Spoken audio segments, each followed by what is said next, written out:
에베소 6장 오늘 마지막 시간입니다. 에베소 6장 21절부터 보겠습니다. 6장 21절 나의 사정 곧 내가 무엇을 하는지 너희에게도 알리려 하노니 사랑을 받은 형제여 주 안에서 진실한 일꾼인 투기고가 모든 일을 너희에게 알리리라.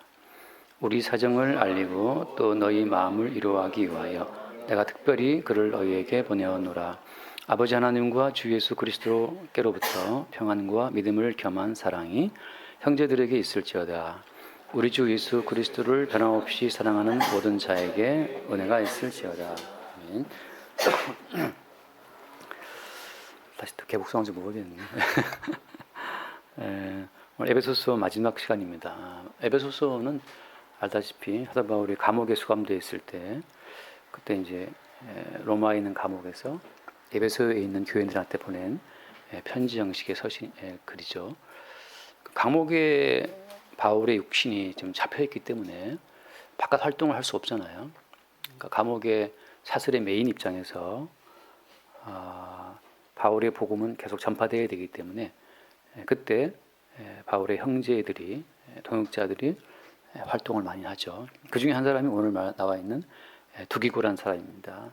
두기고, 주 안에서 진실한 일꾼인 두기고. 그래서 이 두기고를 통해서 에베소 교회에 편지를 보내고 그 교인들을 위로하고 바울이 어떤 형편에 있는지를 전달하게 한 거죠.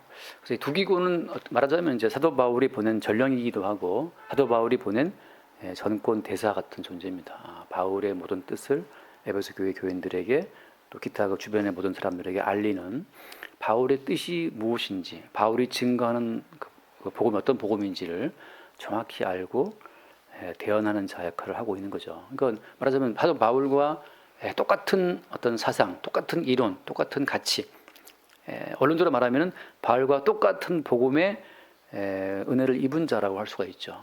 지금 우리가 내가 감옥에 갇혀 있기 때문에 어떻다, 감옥에 지금 뭐 반찬 몇 개 나온다, 감옥이 지금 어떻다, 뭐 그런 형편을 말하는 것이 아니고 사도 바울이 말하고 싶어하는 그 복음을 정확히 이해를 해야만 바울이 말하는 복음을 또 증거할 수 있잖아요. 그런 것처럼 사도 바울이 두기고라는 형제를 보낼 때에는 야, 두기고 하는 그 모든 말은 곧 내 말이야 하는 거죠.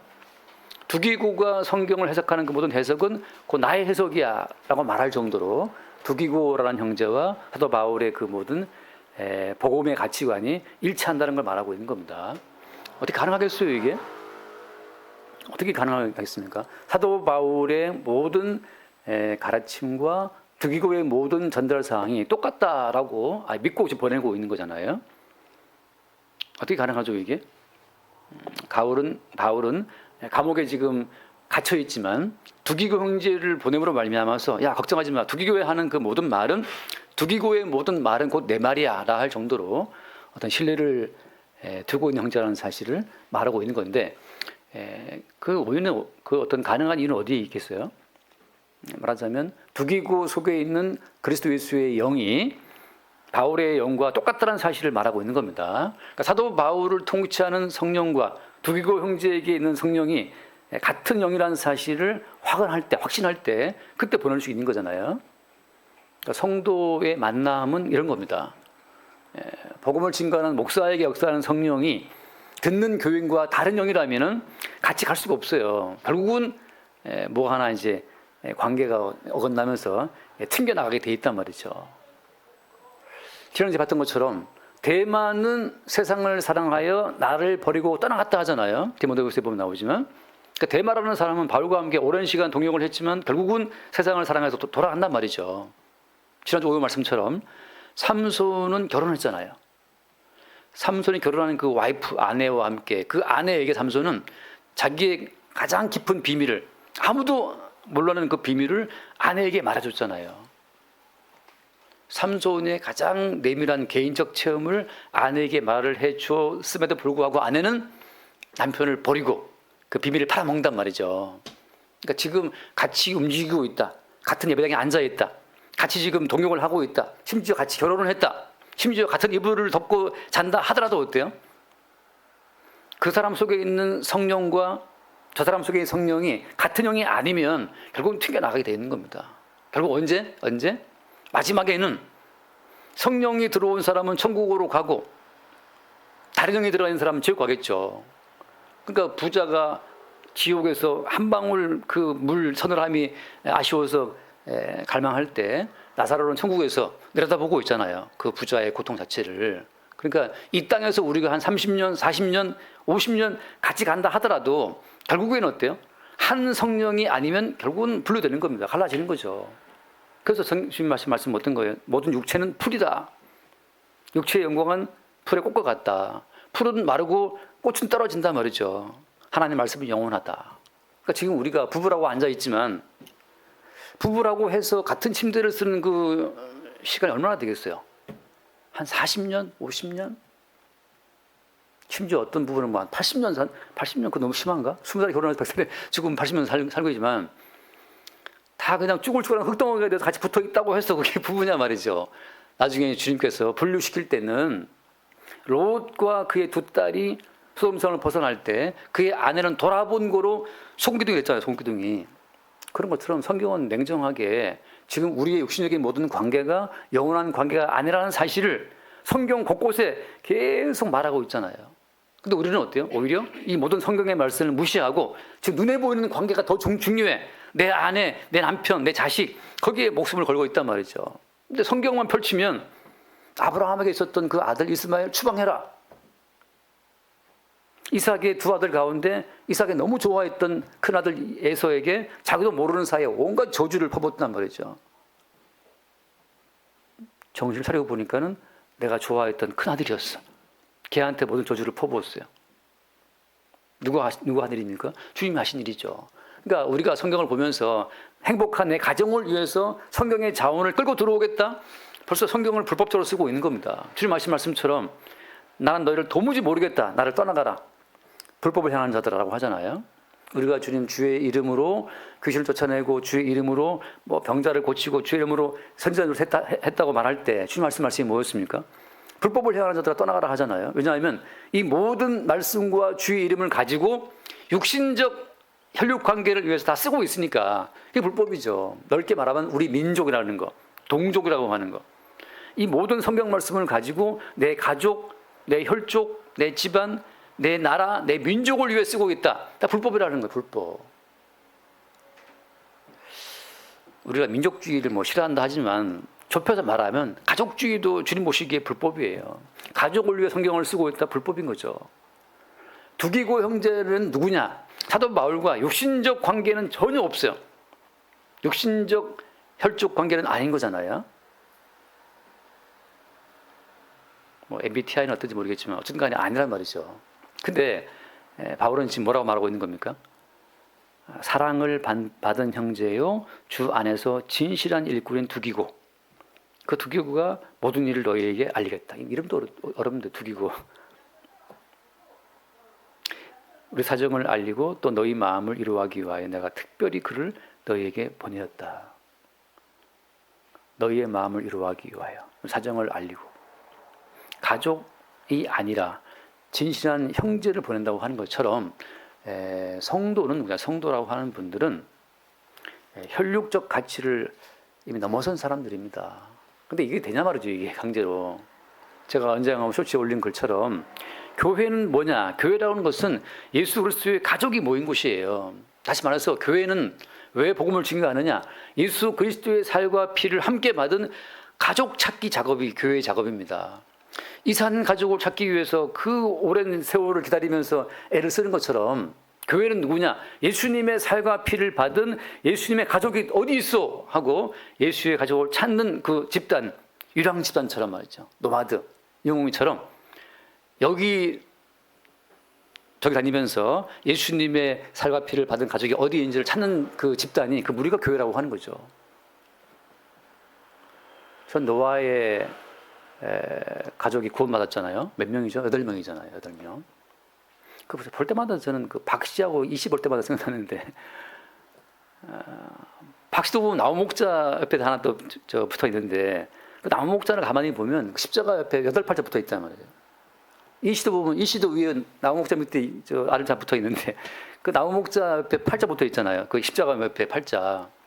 이건 십자가로 말미암아 구원된 8사람인데 말하자면, 다시 말해서 노아의 가족 8명은 혈육의 가족을 말하는 게 아니에요. 그것은 십자가에 주와 함께 죽고 주와 함께 산 자들, 그 자들을 표현할 때, 그러니까 십자가에 주와 함께 죽고 주와 함께 살아난 자들을 표현하는 그 숫자가 8인데, 그게 말하자면 영적인 가족이라고 하는 거죠. 예수와 함께 죽고 예수와 함께 살아난 새로운 가족. 그래서 그 노아 8명의 식구, 구원받은 식구가 육적인 가족이 아니라는 증거는 뭡니까? 결국은 노아 홍수 이후에 둘째 아들 함과 가나안은 저주를 받잖아요. 육신적 가족이 아니라 그것은 뭘 보여주는 모형이었어요? 모형적 가족이기 때문에 하나는 탈락하는 겁니다. 십자가를 중심으로 해서 거듭난 자들, 새롭게 하나님 가족으로 들어온 8명을 말하는 숫자이기 때문에 8이에요. 다시 말해서 우리가 성경에서 말하는 그 진실대로 우리 가족을 봅시다. 가족 가운데서 십자가를 중심으로 거듭난 8명에 들어가는 가족인지, 그냥 우리가 육신의 가족이기 때문에 할 도리를 다 할 뿐이에요. 자녀를 낳았으니 먹이고 입히고 공부시키고 키우는 거고, 연로하신 부모님 계시니까 챙겨드리고 노후를 돌봐드리는 거지만, 그러나 그것으로 인해 영원한 생명 자체에는 아무 상관이 없다는 거죠. 설교에서 말하는 것은 무엇이냐? 두기고처럼 예수님의 살과 피로 거듭난 너의 지체, 너의 형제가 어디에 있느냐를 지금 묻고 있는 거예요. 사도 바울의 집안 식구에 대해서 성경에 나와 있는 게 단 한 줄도 없습니다. 바울의 아버지가 누군지, 엄마가 누군지, 형제가 몇 명인지 성경에 나와 있는 게 아무것도 없는데, 바울 사실은 곳곳에 나와 있는 것은 누구냐 하면 형제된 두기고처럼 사도 바울과 함께 예수의 살과 피를 나눈 지체들에 대한 소개는 무수히 나오지만, 바울의 친아빠가 누군지 친엄마가 누군지, 바울의 동생들 있는지 누나가 있는지 그런 건 언급도 없어요. 아예 관심도 없는 겁니다. 참 어떻게 보면 냉정하죠. 왜냐하면 혈육적인 모든 관계는 모형적 관계고 임시적 관계이기 때문에, 임시적 모든 관계는 실체가 오면 어때요? 실체가 올 때 비로소 임시적 모든 관계 자체의 그 정체가 드러나는 거죠. 그래서 성경에서 말하는 모든 이 형제, 자매, 가족이라는 말을 할 때 주님 뭐라고 말씀했습니까? 잠깐 얼른, 아직 지금 안 했겠나? 세연자면 다 했을까? 마태복음 12장. 빨라요. 요즘 빨라졌어요. 마태복음 12장. 주님이 선을 긋고 시작합니다. 마태복음 12장. 우리 다 아는 이야기예요. 48절? 몇 절부터 있죠? 네, 아무튼 봅시다. 48절. 말하던 사람에게 대답하여 이르실 때 누가 내 어머니이며 내 동생들이냐 하시고, 손을 내밀어 제자들을 가리켜 이르실 때 나의 어머니와 나의 동생들을 보라. 참 이게 그 앞에 있는 어머니와 동생들이 볼 땐 엄청 서운한 이야기입니다. 누가 내 엄마야? 누가 내 동생들이야? 그리고 제자들도 하신 말씀이 봐라, 내 어머니와 내 동생들이다. 그 다음 같이 봐요. 50절 말씀. 누구든지 하늘에 계신 내 아버지의 뜻대로 하는 자가 내 형제요 자매요 어머니이라 하시더라. 하늘에 계신 내 아버지의 뜻대로 하는 자가 형제 자매 어머니란 말이죠. 그러니까 새로운 가족을 말씀하시는데, 계속해서 우리는 육신적 가족 관계를 위해서 하나님의 모든 말씀을 끌어오고 싶어 하기 때문에 다 불법인 거예요. 말씀을 지켰다? 불법이야. 왜? 뭘 지켰기 때문에? 자기 자신과 자기의 가족과 자기의 나라와 민족을 위해 지킨 것이기 때문에 불법인 거죠. 제가 그래서 광화문에서 막 집회하면서 나라와 민족을 위해서 기도하는 분들을 제가 깎아내리는 의도가 아니고, 그것은 성경에서 말하는 복음이 아니라는 거죠. 복음을 따라가야지 왜 사람들의 이론과 사상을 따라갑나 말이죠.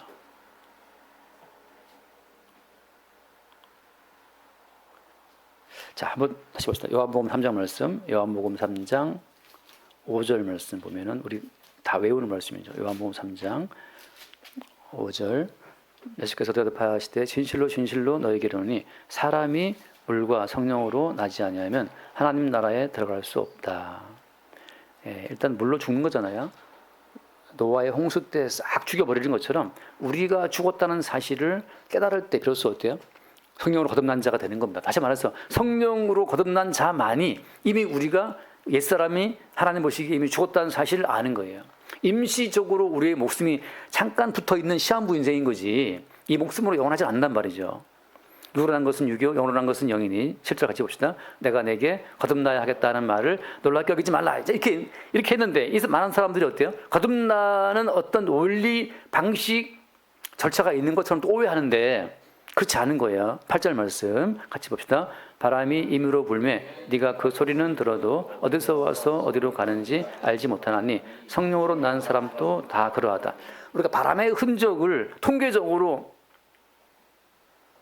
다 이 어떤 그 루틴을 파악해서 바람의 길을 잡을 수 있습니까? 우리가 어떻게 해도 바람의 길을 잡을 수 없는 것처럼 바람에 흘러가는 그 바람의 행로를 우리가 미리 예측하고 따라갈 수 없는 것처럼 성령으로 태어나는 거듭남 자체를 어떻게 해도 우리가 규격화시킬 수 없어요. 그러니까 어떤 교회들에서는 이렇게 하면 교회에 나와서 이렇게 하면 거듭나는 것처럼 말하잖아요.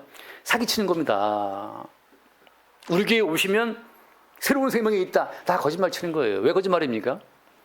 성령으로 난 사람이 이렇다는 그 말씀처럼 바람의 길을 잡을 수 없는 것처럼 성령으로 태어나는 그 모든 과정을 우리 쪽에서 규격화할 수 없다는 거죠. 그러니까 인간 쪽에서는 거듭날 수 있는 모든 루틴을 만들 수 없어요. 그냥 바람이 멋대로 부는 것처럼 주님의 뜻 가운데서 나타나는 현상이기 때문에 우리 쪽에서는 그 모든 길을 잡을 수 없다는 거죠. 그러니까 제가 가끔씩 이제 저도 목사니까 이제 쭉 보다 보면은 어떤 교회들에서는 새신자 교육이 있어서 그러니까 새신자 교육, 새신자 몇 시간 과정 떼면은 다 거듭나는 교인처럼 인정해 준단 말이죠. 그건 속이는 겁니다. 사람들을 미혹하는 거죠. 바람의 길을 우리가 붙잡아 가지고 교육할 수 없는 것처럼 거듭날 수 있는 그 모든 길도 전적으로 주님이 행하시는 일이지 우리 쪽에서는 그거 자체를 어떻게 딱 이렇게 공식화할 수 없는 거예요. 그러니까 교회들마다 흔히 말하는 구원파도 그렇지만 구원 받을 수 있는 어떤 방법, 그런 루틴, 그런 그 방식, 공식이 있는 것처럼 말하는 그 모든 말은 거짓말이에요. 아무도 구원의 길을 따라잡을 수 없어요. 이건 전적으로 주님께서 허락하신 일이기 때문에. 그래서 한 번 더 말씀드렸다. 단지 뭐냐? 그 사람에게 거듭남이 있다고 하는 그 증거 이후에 외적인 증거는 있죠. 베드로전서 1장 말씀. 베드로전서 1장 23절. 베드로전서 1장 23절을 보겠습니다. 너희가 거듭난 것은 썩어질 씨로 된 것이 아니요 썩지 아니할 씨로 된 것이니 살아있고 항상인 하나님의 말씀으로 되었다. 제가 한번 수련회 때 말하는 거 기억나는 것 같은데, 내가 교회 나가서 병 나왔습니다. 내가 교회 나가서 우리 아들이 취업했습니다. 내가 교회 나가서 우리 남편이 예수 믿었습니다. 그 모든 것은 그 사람이 거듭난 증거가 아니에요. 단지 뭐냐? 거듭난 증거는 뭐냐면 썩지 아니할 살아있고 항상 있는 그 말씀이 그 사람 속에 살아있는지 그것만이 유일한 거듭남의 증거가 돼요. 왜? 그 말씀이 영이기 때문에. 내가 너에게 이른 말이 뭐라고 했습니까? 영이요 생명이기 때문에 생명이 내 속에서 흐르고 있다고 하는 것은 어때요? 주께서 이르신 말씀이 내 속에 흐르고 있다는 뜻이에요. 자, 내 속에 계속 움직이는 말씀이 있다면 그것은 내가 너에게 이른 말이 영이요 생명이기 때문에 내 속에 계속 나를 움직이는 말씀이 살아있다면 그 사람은 성령이 있는 것이고 생명이 있는 거예요. 근데 말씀이 없어. 내 속에 나를 움직이는 말씀이 없다면 그 모든 사실은 믿음 자체가 사실은 하나의 거대한 허상이 되는 거죠. 그 말씀의 이끌림. 무엇이 우리를 이끕니까? 무엇이 우리를 이끌죠? 그래서 그 뒤에 말씀, 그러므로 모든 육체는 풀 것 같고 그 모든 영광은 풀 것 같으니 푸른 마루 꽃은 떨어지되 오직 주의 말씀은 세세토록 있도다라고 하잖아요. 그러니까 세세토록 있는 말씀이 우리를 세세토록 끌고 가는 거라. 어디까지? 천국까지. 그 말씀이 우리를 천국까지 끌고 가는 그 어떤 말씀의 에너지, 생명이 없다면 우리에게 거듭남이 있다고 말할 수 있는 그 근거가 없는 거죠. 내가 무슨 은사가 있다, 방언을 말한다, 그거 사기치는 거예요. 방언을 말한다, 그것이 거듭남의 증거다라는 것처럼 말하는 분들이 예전에 있었단 말이에요. 그게 아니고 우리 속에 살아있고 항상 있는 말씀의 운행이 있다면 그 말씀의 운행이 우리 가운데 영원한 생명의 증거라고 하는 거죠. 근데 한번 생각해 보세요. 말씀이 내 속에 없다면 우리의 모든 믿음은 금방 식상해지고 피곤해져요. 교회를 왜 나가야 돼요? 잠이나 자면 되지. 무언가를 믿는다고 하는 거, 내가 주체가 되어서 말씀을 지킨다는 것 자체도 어때요? 굉장히 이것은 피곤한 작업이에요. 그냥 살아있는 말씀이 내 속에서 나를 끌고 와야 그때 피곤하지 않은 거지. 내가 말씀을 이해하고 판단하고 내가 말씀을 이렇게 연구해서 지키겠다, 그 자체가 하나의 헛된 허상이라고 하는 겁니다. 자, 그래서 지금 형제라고 말을 할 때는 예수 그리스도와 함께 십자가에 죽고 다시 살아나는 그 죽고 살아나는 그 십자가의 사건이 있을 때 형제라고 하는 거죠. 하나만 더 말씀 볼게요. 히브리서 말씀 2장 말씀.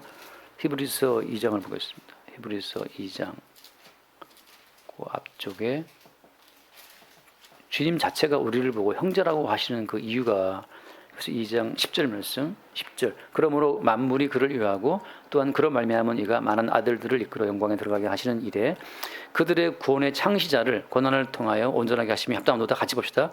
거룩하게 하시는 이와 거룩하게 함을 입은 자들이 다 한 근원에서 난지라. 그러므로 형제라 부르시기를 부끄러워하지 아니하시고. 그러니까 주님께서 우리를 거룩하게 하시는 분이고 우리는 주님으로부터 거룩하게 함을 입은 자들인데 다 한 근원. 이 근원 어디에 근원이? 자, 한 근원에서 난지라. 한 근원이 어디를 말하는 겁니까? 이 근원이 십자가를 말하는 것이죠. 십자가를. 육신을 입고 오신 예수님이 십자가에 죽으시고 그 십자가에 죽는 죽음 속으로 우리를 끌어들이실 때 우리는 그 십자가 안에서 하나의 근원처럼 새로운 생명으로 태어나게 되는 겁니다. 그러니까 모든 말씀이 십자가에 죽임당하신 예수를 증거하는데 이 말씀을 통해서 십자가에 죽임당한 자기 자신을 보게 되는 사람들이 예수와 형제가 되는 거죠. 자, 다시 이 말씀을 이어드리는 건 뭐 때문이냐면 말씀이 그 사람 속에 있으면 거듭났다라고 말을 하니까 많은 분들이 내 시자가 미약하였으나 나중에는 창달이라, 그 말씀이 왔다라는 거죠. 그래서 자기 자신의 확대, 발전, 성취, 성공을 막 꿈꿔요. 그 말씀 받았다는 식으로. 그 말은 어때요? 그 말씀은 지금 말씀의 포인트가 어긋난 겁니다. 왜? 모든 말씀은 십자가에 죽임당하신 예수 그리스도를 지향하고 있고 십자가를 향해 달려가고 있는데, 따라서 내가 말씀을 다 할 것 같으면 그 모든 말씀은 기필코 나를 끌고 끌어서 어디까지 간다? 한 근원인 십자가까지 가는 거예요. 다시 말해서 이 모든 말씀이 우리를 죽이는 말씀, 내가 아는 나를 죽이고 창세전에 그리스도에서 택함받던 새로운 자를 생산케 하는 말씀으로 작용을 할 때 그 말씀이 우리를 거듭나게 할 말씀이라고 하는 거죠. 말은 길지만 딱 이해할 수 있죠. 자기도 말씀 받았대. 그래서 무슨 말씀을 받았냐라고 물어보니까는 내 시작은 매겠지만 창대라는 말씀 받았다. 그래서 창대의 꿈을 갖고 있는 거예요. 창대함의 꿈을. 그건 아니라는 거죠. 왜? 모든 말씀은 한결같이 십자가에 죽임당하신 예수와 함께 우리를 죽이는 방향을 끌고 와서 슬퍼하지 마, 애달파하지 말아라. 네가 십자가에 주와 함께 죽을 때 너도 모르는 새로운 생명이 십자가에서 나타난다는 거, 부활 생명이 나타나는 걸 증거한다는 말이죠. 모든 사람들은 자기의 이 생존을 지키기 위해서 말씀을 끌고 들어와요.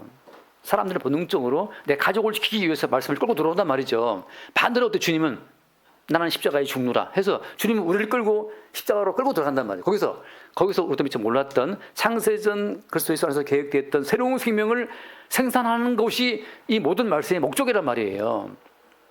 근데 어때? 사탄도 어때? 마귀도 이 말씀을 이용하죠. 어떤 식으로? 야, 뛰어내려라.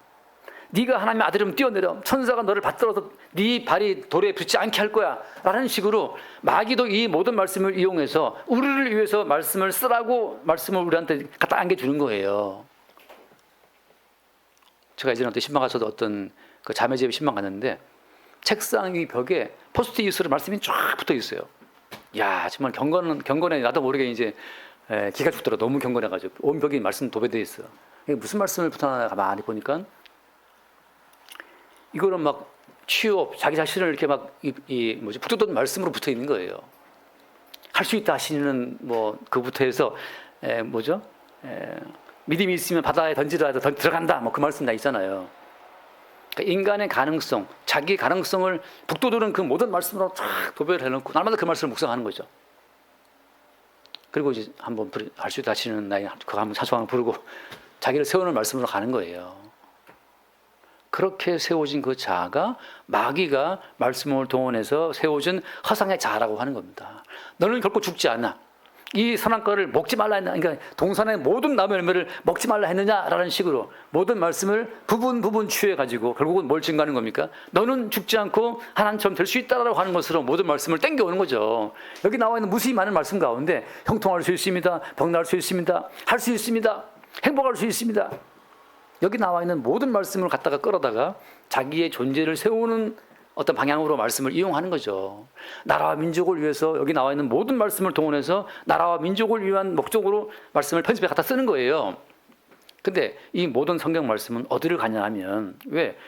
말씀이 육신이 되어 우리 가운데 거하심이라고 하잖아요. 자, 말씀이 육신이 되어 오신 그 예수님은 어디로 갔습니까? 어디로 갔어요? 십자가로 갔잖아요. 말씀이 육신이 되어 우리 가운데 오신 그 예수님은 결국 십자가로 감으로 말미암아 십자가에 죽고 나서 다시 부활했는데 부활하신 그 예수님은 사람들이 알아볼 수 없는 모습, 원치 않는 시간에 주님이 불쑥 나타나서 자기를 보이시고 또 사라지시고, 엠마오 투제자가 길을 갈 때 나타나가지고 모세로부터 선지자의 모든 것을 자세히 풀어 일러주셨단 말이죠. 그리고 또 사라지잖아요. 제가 엠마오라는 투제자를 좋아해서 저 그분을 붙여놨는데 그림이 다시 빛이 바래버렸어요. 갖다 띄워버리고 이제 새로 하나 누가 그림 그린 사람을 갖다가 그리면 될 것 같은데, 우리가 붙잡을 수 없는 예수, 우리의 욕망과 우리의 뜻에 잡히지 않는 예수, 부활하신 예수님은 우리의 뜻에 우리의 야망에 붙잡히지 않아요. 그분이 원하실 때 불쑥 나타났다가 불쑥 사라지시는 거죠. 바람처럼 역사하시는 거란 말이죠. 단지 뭐냐, 우리에게 주신 그 모든 말씀을 통해서 끝없이 이 모든 말씀은 우리를 어디로 인도한다? 십자가의 여정으로, 십자가의 과정, 노선으로 계속 우리를 인도한다는 그 사실을 남겨주시고 주님이 가신 거란 말이죠. 그래서 주께서 우리를 십자가로 불러서 십자가에서 우리와 함께 죽고 우리와 함께 부활하심으로 말미암아 거룩하게 하신 이와 거룩하게 하임을 입은 자들이 다 한 근원, 십자가의 근원에서 난지라 이 말씀을 이루시고, 그러므로 우리를 형제라 부르시기를 부끄러워하지 아니하시고, 왜? 십자가에 같이 산 처지기 때문에 주님 우리를 형제라 하시는 거죠. 주님은 받아들이시고 우리는 그 동생들이라면 동생들. 그래서 알죠? 우리 옛날 장자는 아버지가 죽으면 장자가 다 가져갔어요. 모든 재산을. 장자가 다 갖고 동생들한테 돌봐주고 나눠주는 겁니다. 지금처럼 뭐 1대1대2 뭐 그렇게 된 게 아니고, 구약 시대는 축복받으면 아버지의 전권이 다 장자한테 가는 거예요. 장자가 또 동생들을 챙기는 거란 말이죠. 동생들은 형한테 붙은 자들이에요. 그래서 예수 그리스도가 하나님의 장자로 오셨고 받아들이신 그 예수 그리스도 안에서 우리는 예수의 동생들처럼 예수님의 보호를 입고 예수님의 사랑을 입음으로 영생에 들어가는 거예요. 우리가 잘난 아들들이 아니고 받아들이신 예수께 아버지의 모든 나라와 권세가 다 위임되어서 그 예수 그리스도의 이름으로 우리는 그 나라의 혜택을 입는 형제가 된 거란 말이죠. 그러니까 누가 예수님과 함께 죽고 예수님과 살아난 형제 인간을 주님이 확인하시고 그런 과정 가운데에서 주와 함께 죽고 주와 함께 사는 형제가 나타나고 드러나는 겁니다. 그렇게 확인된 형제가 누구냐? 오늘 바울이 말한 것처럼 두기고라는 형제, 두기고. 사랑을 받은 형제요, 주 안에서 진실한 일꾼인 두기고가 모든 일을 너에게 알리겠다. 사도 바울이 증가하는 그 모든 복음이 100% 두기고와 함께 교감되는 거예요. 여러분, 제가 증가하는 복음에 여러분 100% 교감됩니까? 어떤 분, 그러니까 가끔씩 대화하는 분들 바깥에서 이제 대화하다 보면은 약간 어떤 그 벽에다가 대고 말하는 느낌 있잖아요. 벽에다가 복음 자체가 전혀 들어가죠. 근데 분명히 기독교인이고 오랜 세월 교회 다니신 분인데 예수님의 십자가의 복음을 갖고 이게 티키타카 이 교류가 돼야 되는데 교류가 안 돼요. 내가 벽에다 말하는 것 같다. 형제라고 할 수 있을까? 자기 자신의 존재를 살리기 위해서 모든 말씀을 묵상하고 땡겨오는 그런 어떤 습관으로 평생을 이렇게 자기를 세워오신 분이기 때문에 이 모든 말씀이 들어갈 틈이 없어요. 자, 그래서 예수님과 함께 형제된 자들의 특징이 무엇이냐? 잠깐 말씀 보겠습니다. 예수님과 함께 형제된 자들의 특징은 바로 뭐냐? 약간 사도행전 12장. 사도행전 12장을 보겠습니다. 사도행전 12장. 만약 우리가 예수님과 함께 형제된 자라면 이러한 특징이 있다는 거죠. 사도행전 12장 1절부터 보겠습니다. 그때 헤롯 왕의 손을 들어 교회 중에서 몇 사람을 해하려 하여 같이 봅시다. 요한의 형제 야고보를 칼로 죽이니. 유대인들이 이 일을 기뻐하는 것을 보고 베드로도 잡으려 할 때는 무교절 기간이라. 무교절 기간에 제일 먼저 12명 제자 가운데서 야고보가 첫 번째 타자로 칼에 목베임 당하고 죽었습니다. 자, 그리스도 예수와 함께 십자가에 죽고 살아나는 자의 특징은 바로 뭐냐 하면 목이 날아가는 거예요. 바울도 어떻게 해요? 마지막에 목이 날아갔습니다. 그 목이 날아갔다는 그 표현을 영어 성경에서 beheaded라 하던데, behead. 비를 제거한다는 뜻인데 머리를 제거한다는 뜻이죠. 요한계시록 20장 나온 말씀입니다. 이따 지금 볼까요? 요한계시록 20장 말씀, 요한계시록 20장 4절 말씀, 요한계시록 20장 4절. 또 내가 보좌들을 보니 거기에 앉은 자들이 있어 심판하는 권세를 받았더라.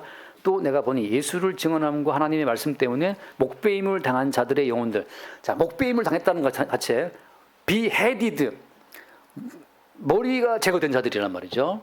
그리스도 예수와 함께 십자가에 죽고 살아난 자들은 머리가 날아간 자들이에요.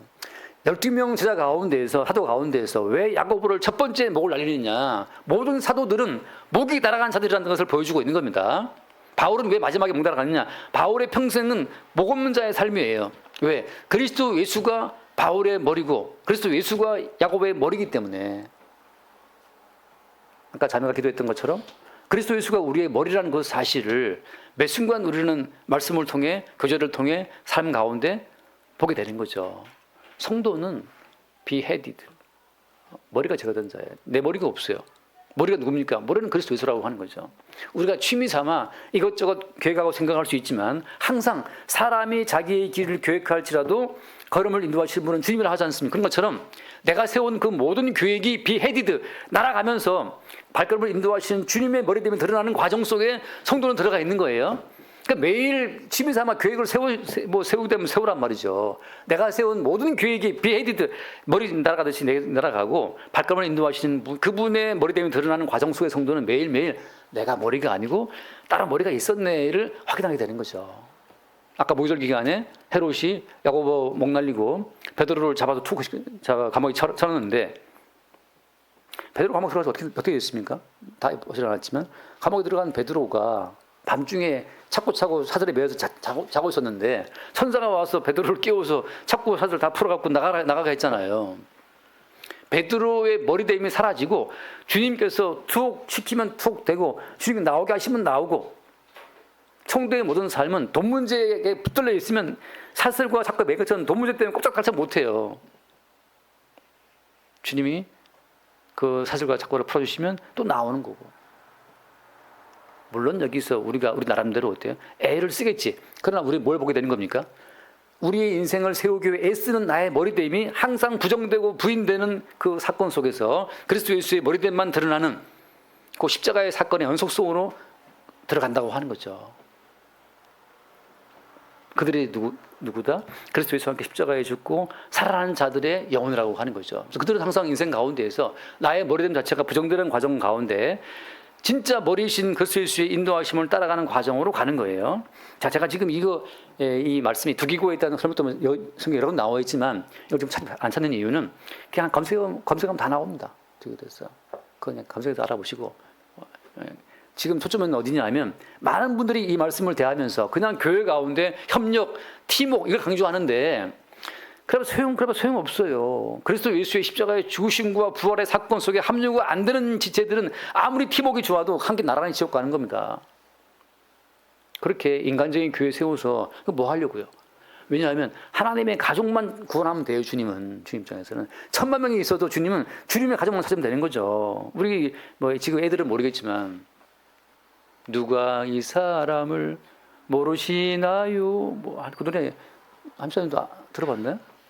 같은 시대를 살았나 모르겠는데, 예. 그래가지고 동생 이름이 뭐야? 갑순이, 그래 맞아. 그 연적 점이 있었어. 맞아 맞구나. 아이고 하고 막 그 전화상에서 울고 하는 것처럼 이산 가족을 찾으면 주님의 임무는 끝나는 것처럼 창세전 그리스도 예수 안에서 확정된 가족을 찾으면 교회의 임무는 끝이란 말이죠. 교회는 가족이 아는 자들을 끌어모아서 아무 쓸모 없어요. 가족인 자, 언제 가족인자?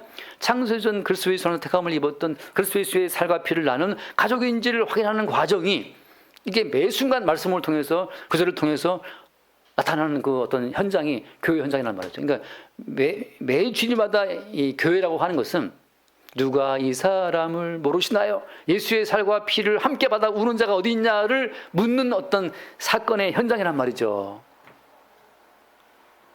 덮어놓고 우리 예수 믿으면 잘 삽니다. 그런 게 할 게 안 남아요. 저 어젯밤에도 늦도록 잠을 못 잤는데 이게 하나 이게 뭔가 말씀이 하나 딱 잡히면 이게 계속 돌아가서 이게 말tum 해줘요. 근데 이게 참 재밌어요. 가끔 제가 놀라는 것은 정말 성경을 너무 깊이 있게 아는 목사님들이 참 많아요. 이렇게 깨달았구나. 와, 대단한데? 근데 항상 제가 뭘 기대하냐면 그렇게 성경을 깊이 깨달은 마지막에 가면 마지막이 우리 교회, 우리 교인들, 우리의 삶으로 다 돌아와요. 이렇게 은혜 주셨으니 우리는 이제 이렇게 살아갑시다 라고 결국은 이 모든 말씀을 자기들 세계로 다 끌고 들어와 버리는 거죠. 자기들의 머리됨이 더 경고히 세워지는 거예요. 우리는 이렇게 말씀을 알고 은혜 받았으니 더 우리는 주님 따라 살아갑시다 라고 자기의 머리됨이 번쩍 세워지는 순간에 확 그냥 확 깨어나요. 아, 이렇게 알고도 결국은 자기 머리됨을 세우는 쪽으로 이 모든 말씀을 꼭 들어오는구나.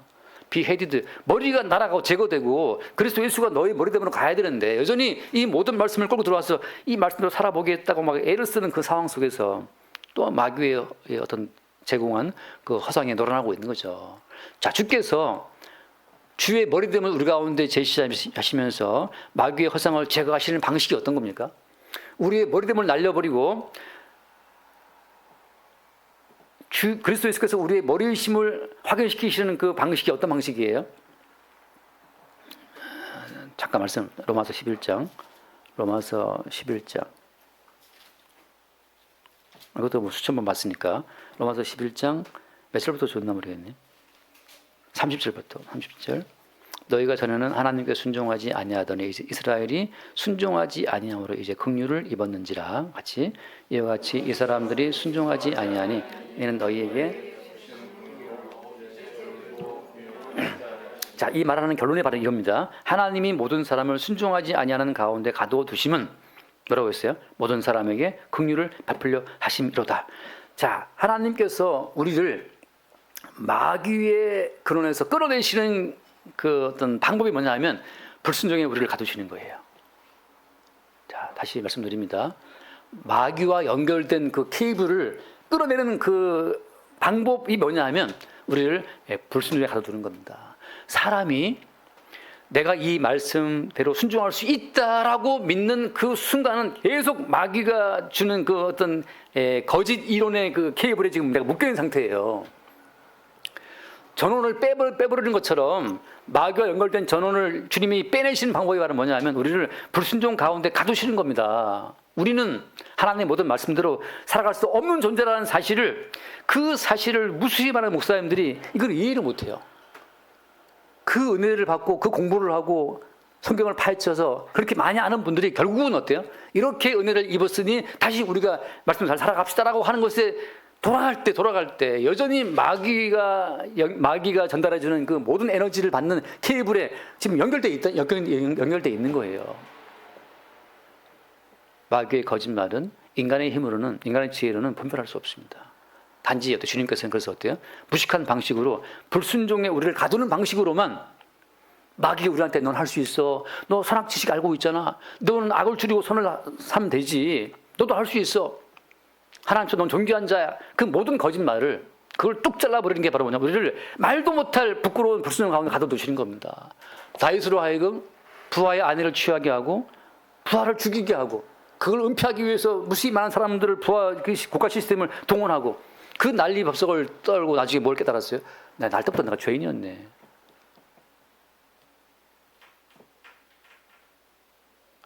교회라고 하는 것이 말씀을 깨닫고 연구해서 아는 목사님도 순종하기 위해서 애쓰고 교인들한테도 여러분 이제 우리가 아니까 우리 순종합시다 이렇게 순종을 외칠 때 그들은 마귀가 만들어진 거대한 거짓말의 허구의 세상에서 지금 놀아나고 있는 거예요. 거기에 주님께서 어떻게 그 허구를 끌어내느냐?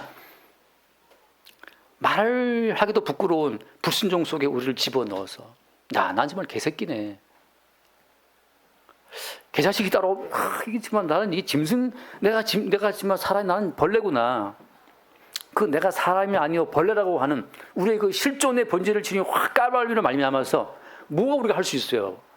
우리가 뭘 할 수 있습니까? 우리가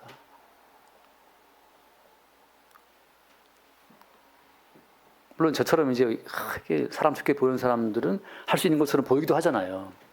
엄무사님 안 나오셨지만 엄무사님 맨날 우리 신규는 다르다 그러는데 박사님 막 난리 아니다 그러지만 아니 사람 좋아 보이고 거의 뭐 목사 할아비급처럼 보이는 사람이 하더라도 어때요? 그 찌르면 다 튀어나게 돼 있습니다.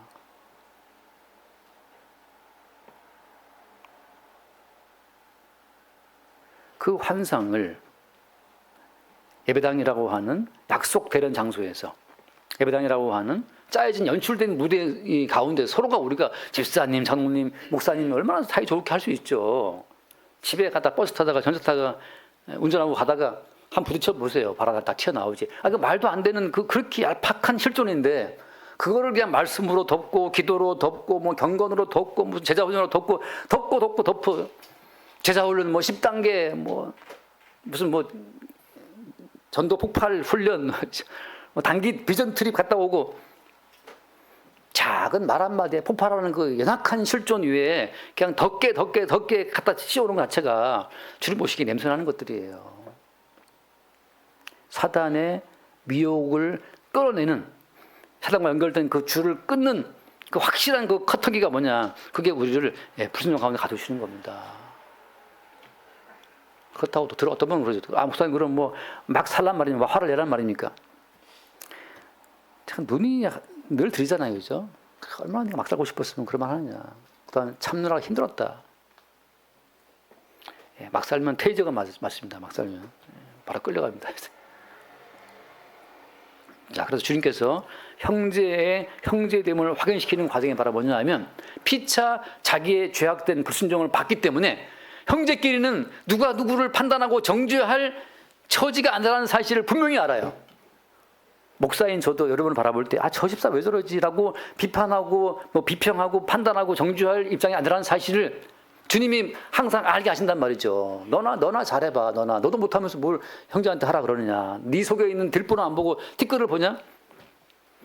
자, 주께서 사단의 모든 미혹의 그 근원에서 끌어낸 성도 입장에서는 뭘 보느냐 하면 너나 나나 그리스도 예수의 긍휼, 아까 말한 것처럼 불순종에 가둬두시면 긍휼을 베풀어 하십니다. 긍휼이라고 하는 새로운 근원에 연결된 자들이기 때문에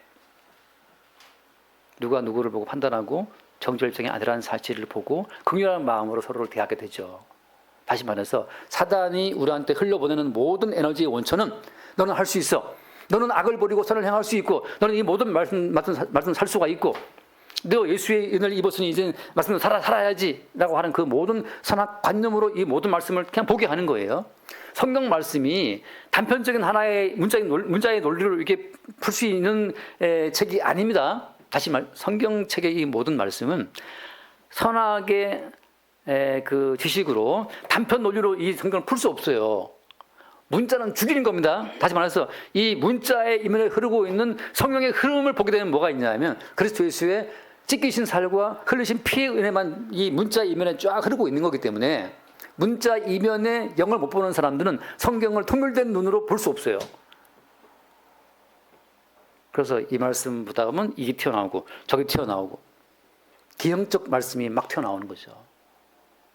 제가 늘 하는 말처럼 프랙탈 구조라고. 프랙탈 구조 모든 무슨 말씀 알죠? 프랙탈 구조 하나의 단순한 구조가 무한 반복됨으로 거대한 형체를 이루었어요. 언뜻 봐서는 이게 무슨 모양인지가 알 수 없는데 그거를 파고 들어가면 어때요? 하나의 작은 구조가 무한 반복되어 있는 거예요. 함정이라는 사람의 염색체를 까보면 세포를 까보면 염체 구조가 똑같은 구조예요. 똑같은 구조로 간 염색체 염기쌍 자체가 무한 반복되어서 지금 우리 사람을 이루고 있는 거잖아요. 그런 것처럼 이 모든 성경은 프랙탈 구조이기 때문에 예수님의 십자가의 죽으심과 부활이라고 하는 그 단순한 구조의 무한 반복이란 말이죠. 성경 어디를 꺼내도 그 속에 예수님의 십자가의 죽으심과 부활이 들어있어요. 따라서 보이는 문자 이면에 예수님의 십자가의 죽으심과 부활의 그 단순한 구조를 끝없이 캐내서 나눌 때 거기에 아멘하는 자들이 형제란 말이죠. 지금 바울이 두기고 형제를 믿고 아예 에베소 교회에 보내는 것은 뭐 때문이에요? 바울이 발견한 프락탈 구조도 십자가의 죽으심과 부활이고 두기고도 어때요? 거기에 아멘했기 때문에 두기고를 어디에 보낸다 하더라도 두기고 하는 그 모든 말은 결국 우리가 다 불순종 가운데 갇혀 있다는 사실, 하나님의 긍휼으로 산다는 사실, 주의 모든 긍휼은 십자가에 죽임당하신 예수님의 살과 피에 있다는 그 사실을 증거하는 자기 때문에 주님 믿고 두기고를 보내는 거죠. 지금 이 앞에 있는 이 목사가 난 뭐 죽든지 어디로 가서 몇 달 동안 안 온다면 누가 여기서 말씀을 증거할 때 똑같이 모든 성경 가운데 예수님의 십자가와 부활이라고 하는 같은 프락탈 구조를 증거할 수 있겠습니까? 그냥 까만 건 글씨고 흰 건 종이고 뭐 보이는 건 문자밖에 없는데 문자 이면에 뭐가 들어있습니까? 라고 하게 되면 두기고처럼 제가 누구한테 보낼 수 없겠죠, 그죠? 왜? 가면 딴소리 할 거니까 분명히 또 율법 말할 거니까 인간의 가치를 말하고 상식을 말하게 할 거기 때문에 만나면 뭐 말씀대로 삽니까? 이런 헛소리 물어보니까 말씀대로 살 자가 아무도 없기 때문에 주님이 십자가 죽으신 건데 여전히 마귀가 붙어있기 때문에 마귀가 주는 그 에너지가 흘러 들어오기 때문에 말씀대로 삽니까? 라고 물어보는 거예요. 하나님은 우리를 불순종에 이미 가두어둬서 긍휼로만 우리를 끌고 가시는데 불순종으로 말미암아 마귀의 모든 연결된 케이블을 주님 끊으려고 하시는데 그럼 어때요? 말씀대로 사냐가 물어볼 것이 아니라 어때요? 오늘 또 주의 은혜로 사냐를 물어봐야지. 오늘도 주의 은혜로 살고 있습니까? 네, 돈 벌어 삽니다. 그게 아니고 주의 은혜로 먹고 마시고 움직이고 살고 있는 거죠. 그래서 오늘 본문 돌아와서 그래서 한번 얼른 읽고 갑시다. 갈라디아 3장 말씀, 갈라디아 3장 앞에 21절 말씀, 갈라디아 3장 21절.